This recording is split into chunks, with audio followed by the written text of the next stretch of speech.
All right, Gridwork and Storm Meeting Part 4. Last one, I promise, because I need to get on to other tasks today and also take a break. So at any rate, the safety nets I was talking about, the golden nets of crystal grid material, source energy grid material.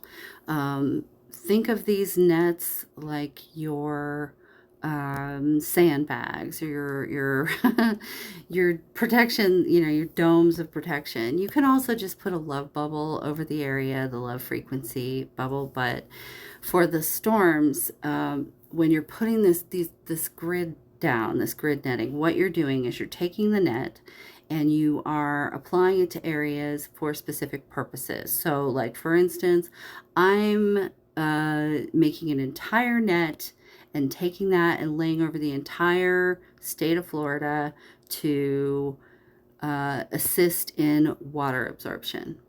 And then for just general safety of innocent lives and not so much a focus on property. So, we're not trying to minimize property damage here. We're just trying to minimize loss of life. So that brings me to the last part, which is very important, which is respect for our mother, respect for this planet, and understanding that the dance that she's in with the sun, this is part of the cycle, part of nature. All things have a purpose on this planet, whether they're convenient for humans or not. So when you're doing grid work, it is always with the intention for Gaia's highest good and what she needs to have happen. And I can tell you that in my communication and relationship with her, it is that she wishes for her children, us, and all the animals and other creatures to be protected during these things. She's not, these events aren't meant to just wipe everybody out. You know what I'm saying?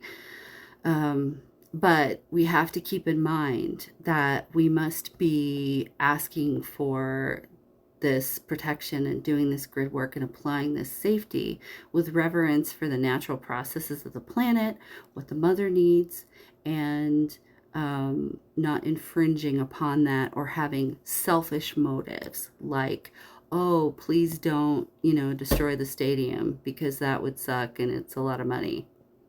That's not the point. The point is to try to save lives and minimize damage to living things. So I hope that helps.